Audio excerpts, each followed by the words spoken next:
Prime-time players present The Necklace by Guy de Maupassant, adaptation by John Paul Middlesworth. She was one of those pretty and charming girls born as though fate had blundered over her into a middle-class family. She had no means of getting known, understood, loved, and wedded by a man of wealth and distinction. And so she let herself be married off to a little clerk in the Ministry of Education. Her tastes were simple because she had never been able to afford any other, but she was as unhappy as though she had married beneath her. She suffered endlessly, feeling herself born for every delicacy and luxury. She suffered from the poorness of her house, from its mean walls, worn chairs, and ugly curtains. She imagined silent antechambers, heavy with oriental tapestries, lit by torches in lofty bronze sockets.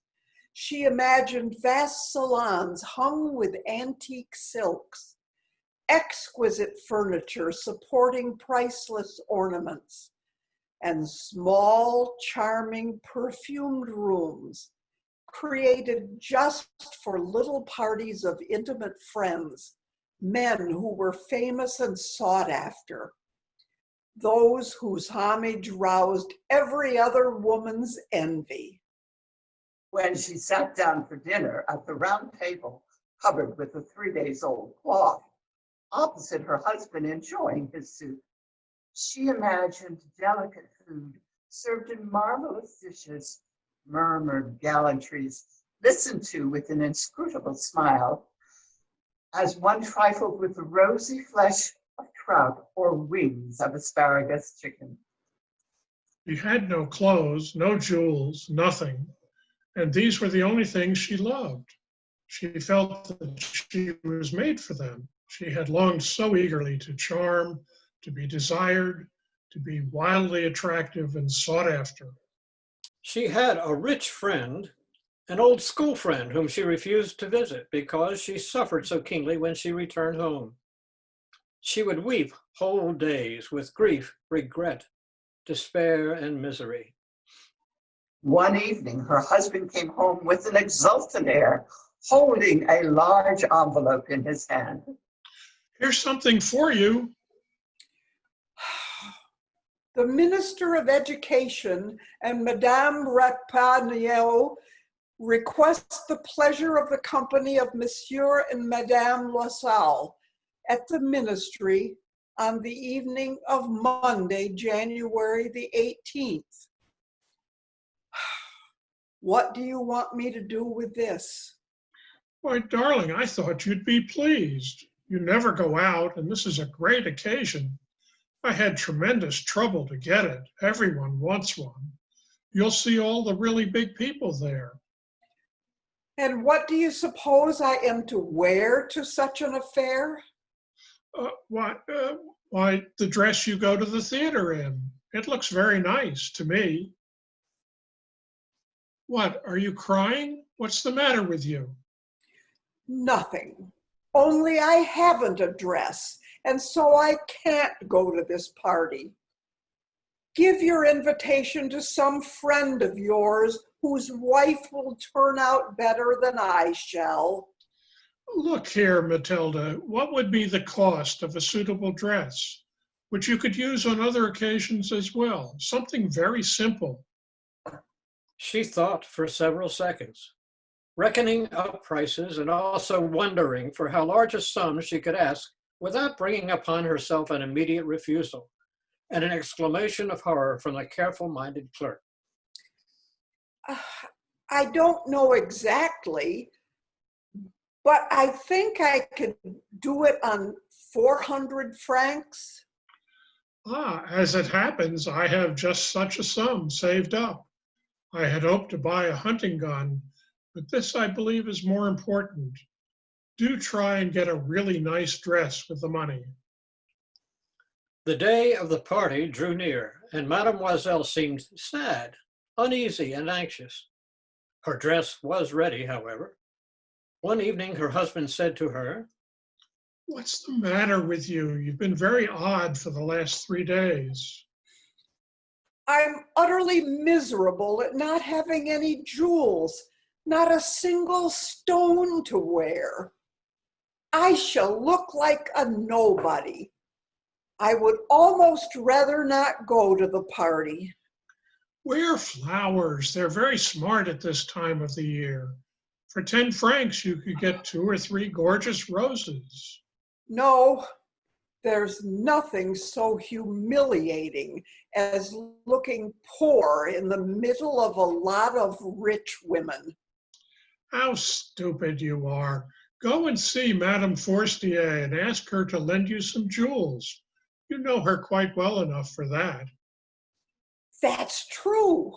I never thought of that. The next day, she went to see her friend and told her her trouble. Madame Forestier went to her dressing table, took up a large box, and brought it to Mademoiselle and opened it. Choose, my dear. First, she saw some bracelets, then a pearl necklace, then a Venetian cross in gold and gems of exquisite workmanship. She tried the effects of the jewels before the mirror, hesitating, unable to make up her mind to leave them, to give them up. She kept on asking, Haven't you anything else? Oh, yes. Look for yourself. I don't know what you would like best. Suddenly, she discovered, in a black satin case, a superb diamond necklace. Her heart began to beat covetously. Her hands trembled as she lifted it. She fastened it round her neck upon her high dress and remained in ecstasy at the sight of herself. Could you lend me this? Just this alone? Oh, yes, of course. She embraced her friend frenziedly and went away with her treasure. The day of the party arrived. Mademoiselle was a success. She was the prettiest woman present, elegant, graceful, smiling, and quite above herself with happiness. All of the men asked to be introduced to her. All the undersecretaries of state were eager to waltz with her. The minister noticed her. She danced madly, ecstatically, drunk with pleasure, with no thought for anything, in the triumph of her beauty, in the pride of her success, in a cloud of happiness made up of this universal homage and admiration, of the desire she had aroused, of the completeness of a victory so dear to her feminine heart. She left about 4 o'clock in the morning. Since midnight, her husband had been dozing in a deserted little room in company with 3 other men whose wives were having a good time. He threw over her shoulders the garments he had brought for them to go home in, modest, everyday clothes. She was anxious to hurry away so that she should not be noticed by the other women putting on their costly furs. Wait a little, you'll catch cold in the open. I'm going to fetch a cab. But she did not listen to him and rapidly descended the staircase. When they were out in the street, they could not find a cab. They walked down towards the Seine, desperate and shivering. At last, they found one of those old, night-prowling carriages that are seen only in Paris after dark. It brought them to their street, and sadly, they walked up to their own apartment. It was the end for her. As for her husband, he was thinking that he must be at the office by 10. She took off the garments in which she had wrapped her shoulders so as to see herself in all her glory before the mirror. But suddenly she uttered a cry. Oh, no. What's the matter with you? I've no longer got Madame Forestier's necklace. What? Impossible. They searched the folds of her dress, in the folds of her coat, in the pockets, everywhere. They could not find it. Are you sure you still had it on when you came away from the ball? Yes, I touched it in the hall at the ministry. But if you had lost it in the street, we should have heard it fall. Yes, probably we should. Did you take the number of the cab? No, but I'll go over all the ground we walked and see if I can find it. And he went out. She remained in her evening clothes, lacking strength to get into bed, huddled on a chair without volition or power of thought. Her husband returned about 7. He had found nothing. He went to the police station, to the newspapers, to offer a reward, to the cab companies, everywhere that a ray of hope impelled him. She waited all day long in the same state of bewilderment at this fearful catastrophe. Loisel came home at night, his face lined and pale. He had discovered nothing. You must write to your friend and tell her that you've broken the clasp of her necklace and are getting it mended. That will give us time to look around. By the end of the week, they had lost all hope. We must see about replacing the diamonds.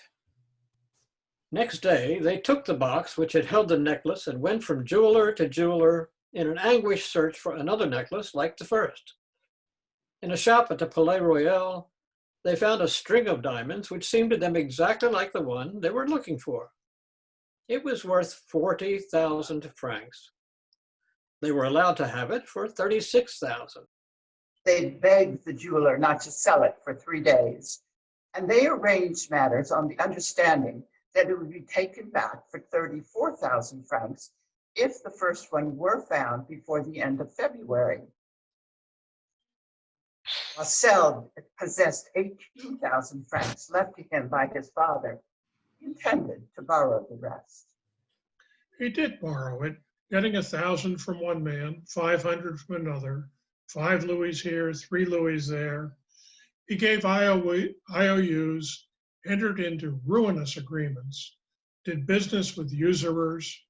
He mortgaged the whole remaining years of his existence, risked his signature without even knowing if he could honor it, and, appalled at the agonizing face of the future, at the prospect of every possible physical privation and moral torture, he went to get the new necklace and put down upon the jeweler's counter 36,000 francs. When Mademoiselle took back the necklace to Madame Forestier, the latter said to her in a chilly voice, "You ought to have brought it back sooner. I might have needed it." She did not, as her friend had feared, open the case. If she had noticed the substitution, what would she have thought? What would she have said? Would she not have taken her for a thief? Mademoiselle came to know the ghastly life of abject poverty. From the very first, she played her part heroically. This fearful debt must be paid off. She would pay it. The servant was dismissed. They moved to a small apartment. She came to know the heavy work of the house. She washed the plates, wearing out her pink nails on the coarse pottery and the bottoms of pots. She washed the dirty linen, the shirts and dishcloths, and hung them out to dry on a string. Every morning she took the dustbin down into the street and carried up the water, stopping on each landing to get her breath. And clad like a poor woman, she went to the grocer, to the butcher, a basket on her arm, haggling, fighting for every wretched penny of her money. Her husband worked in the evenings at putting straight a merchant's accounts and did copying at night. Every month, notes had to be paid off, others renewed, time gained. And this life lasted 10 years. At the end of 10 years, everything was paid off. Everything. The usurer's charges and the accumulated interest. Mademoiselle looked old now. She had become like all the other strong, hard, coarse women of poor households. Her hair was badly done. Her skirts were awry. Her hands were red. She spoke in a shrill voice. But Sometimes when her husband was at the office, she sat down by the window and thought of that evening so long ago, of the ball at which she had been so beautiful and so much admired. What would have happened if she had never lost those jewels? Who knows? Who knows? How strange life is, how fickle, how thin is the divide between ruin and salvation. One Sunday, as she had gone for a walk along the Champs-Élysées to freshen herself after the labors of the week, she caught sight suddenly of a woman who was taking a child out for a walk. It was Madame Forestier, still young, still beautiful, still attractive. Mademoiselle was conscious of some emotion. Should she speak to her? Yes, certainly. And now that she had paid, she would tell her all. Why not? Good morning, Jean. But, Madame, I don't know you. You must be making a mistake. No, I am Matilda Loisel. Oh, my poor Matilda, how you have changed.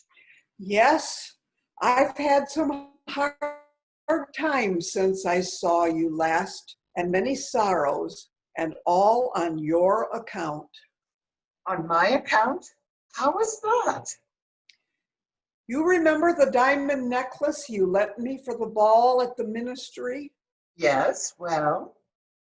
Well, I lost it. Oh, how could you? Why, you brought it back. I brought you another one just like it.